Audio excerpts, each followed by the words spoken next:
Mega సంస్థ కాళేశ్వరంలో పెద్ద అవినీతి చేసింది, కాళేశ్వరంలో చాలా అవకతవకలు ఉన్నాయి, నేనే ముందుకు వచ్చి రుజువు చేస్తానని చెప్పినటువంటి రేవంత్ రెడ్డి గారు ఈరోజు ఎందుకు మాట రావడం లేదు, ఎందుకు దాని అంశం లోపల మాట్లాడలేకపోతా ఉంటారు? ఎందుకంటే కేవలం మొన్నటి ఎన్నికల్లో మీకు సాయం చేశారనో, రేపు జరిగేటువంటి ఎన్నికలు ఎక్కడెక్కడైతే మరి రాష్ట్రాలలో ఎన్నికలు ఉన్నాయో ఆ ఎన్నికలలో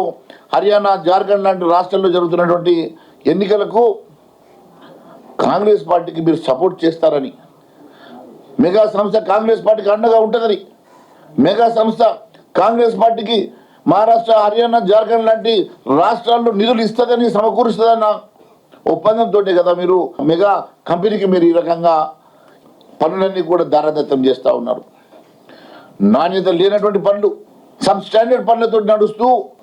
పెద్ద పెద్ద ప్రాజెక్టులే కుంగిపోతా, కన్స్ట్రక్షన్లోనే కూలిపోతూ ఉంటే కనీసం దాని గురించి పట్టించుకోకుండా, దాని మీద చర్యలు తీసుకోకుండా, బ్లాక్ లిస్ట్ చేయకుండా, కనీసం దాని మీద సిబిఐకు, విజిలెన్స్కు రాయకుండా వెనకేసుకు వస్తూ ఉన్నారంటే,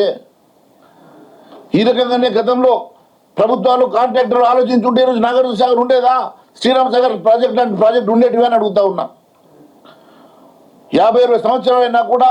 నాగార్జున సాగర్, శ్రీశైలం లాంటి ప్రాజెక్టులు ఈరోజు కూడా చెక్కు చెదరకుండా కొన్ని లక్షల ఎకరాలకు ఈరోజు కొన్ని లక్షల మంది రైతులను ఆదుకుంటున్నటువంటి మరి ఆ ప్రాజెక్టులో ఆ రోజు కొన్ని వందల కోట్ల రూపాయలు కట్టే ప్రాజెక్టులే కదా. ఈరోజు లక్షల కోట్లు ఖర్చు పెట్టి ఈరోజు ప్రజాధనాన్ని దుర్వినియోగం చేసుకుంటూ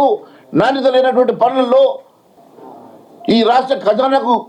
గండి కొట్టి లక్షల కోట్ల రూపాయలు ఈరోజు మెగా లాంటి సంస్థలకు ఇచ్చి పూర్తిగా నాణ్యత లేనటువంటి పనులను మీరు ఎందుకు చేపిస్తూ ఉన్నారు? కేవలం మీ కమిషన్ల కోసమో, లేకుంటే రేపు జరగబోయే ఎన్నికల్లో మీ పార్టీకి ఫండింగ్ చేస్తారన్న ఒక ఆశతోటో, ఒప్పందంతో కదా ఈరోజు ఈ సంస్థలు ఎన్ని తప్పిదాలు చేసినా కూడా మీరు వెనకేసుకొచ్చి వారికి ఆదుకుంటా ఉన్నారన్న సంగతి నేను గుర్తు చేస్తున్నా.